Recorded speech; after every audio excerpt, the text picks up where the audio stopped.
Hello and welcome to the Tea Party Hardy channel. Today is the first day of Lent. It is Ash Wednesday. We will be reviewing different videos every day for the duration of Lent. This is the way we choose to celebrate, and as we do, we share with you what we experienced so that maybe it's a benefit to you, and if you're looking for something to do for Lent, this is an option you could choose. And if not, you just like, hey, what's a good thing to watch that has to do with Judeo-Christian philosophy? Here you go. All right, so on day one, the film I selected to watch today was called The Hiding Place from 1975. It is available on YouTube, and pretty much only on YouTube. I looked for it all over the place, and YouTube was the only place I could find it. And there are different versions of different qualities. I found one that was not bad quality at all, so if you want to check it out, you can check it out here on YouTube. The Hiding Place is a story based on a true story of Corrie Tim Boom and her family. They are people from the Netherlands, formerly known as Holland. Apparently they changed their name. So Netherlands. And it's the story of Christians who took in Jews, hid them in their house during World War II, and then they get discovered for capturing the Jews. Well, it turns out that's kind of a, what do they call it in the modern world? A hidden secret, or whatever that expression is. Anyways, everybody knows they've got the Jews, but the Nazis don't, and that's really what matters. Well, eventually the Nazis find out, and then Corrie and her family are taken off to the prison camp. And again, this is based on a true story. So what can you expect as a movie? So I'm going to do a quick review of the movie from a movie point of view, and then we'll get into the content. Very little. I don't like to do spoilers.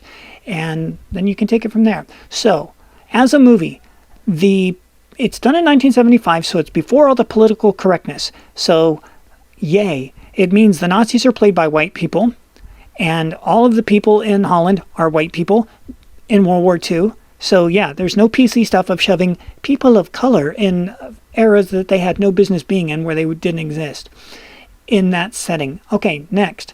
The other thing that shows that it's before political correctness. There are people in this movie of every walk who are good and who are bad. That means there are people who are working for the Third Reich that are trying to be decent people, and there are people who are of the Hebrew persuasion that are real jerks. That wouldn't be allowed in a modern film, regardless of the fact if it's based on a true story. So I actually really appreciated that. I'm like, oh, they're not gonna polish this at all. They're gonna, okay then, very good. So I don't know how you feel about that when it comes to watching a movie. If you want it to be portrayed with, some people are good and some people are bad, and your race doesn't determine that, or your religious beliefs. So that's how that worked out in there. The pacing of the movie is extremely good. It has action, it has suspense, you'll laugh, you'll cry. I'm not trying to make fun of that. You really do. It really flows well. The only thing that stood out as a negative, and it's a very small one, I am being extremely nitpicky here, is the Foley artist for the 1970s movie. It stood out to me, and it sounded very 70s, because Foley artists they were just not that good in the 70s. It was all overdone. It's too loud. But keep in mind, that's the only complaint I've got. Most people would look at that and go, okay, big whoop. And that's correct, big whoop. So if you're looking for a movie to honor what Lent is all about, this movie, and I didn't know it going into it, oh my gosh, it hits every mark. It's wonderful. It shows superheroes that aren't wearing costumes. They're real life people that really did things that only superheroes can do. And you're just like, wow. And for people that aren't of the religious faith, you might watch it and go, no, nobody really is that strong in their faith. Yeah, there really are. And because it's a true story, people's faith weaves in and weaves out. There are good days, there are bad days. Hello, they're in a German prisoner of war camp in the 1940s. That is no fun place to be. There are days when the faith is weak, there are days when the faith is strong, and it's a very realistic movie because it's based on a real circumstance.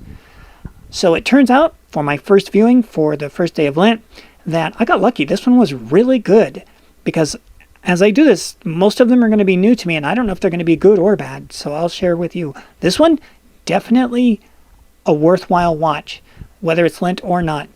And for those people that grew up and they're familiar with the story of Anne Frank, this is kind of done from the different angle. Instead of doing the Jews that are trapped in the house being protected, no, this is the people that's doing the protection of them.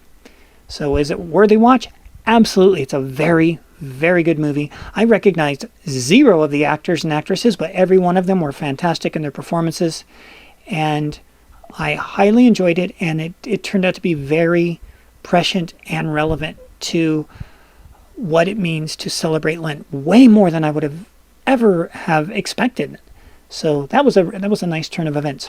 Okay, so we will be doing these for the duration of Lent. This is a little off the beaten path for what we normally do on the channel, but it is Tea Party Hardy, and we do believe in American values, and we do believe in honoring different religions, and what the heck, we celebrate Lent, so here we are. Okay, so thank you for watching, and if you want to keep coming back and checking out the Lent stuff, that would be great. If you want to check out the other stuff, you can too. It's going to be very different than this. Okay, so thank you very much, and I'll see you in the future.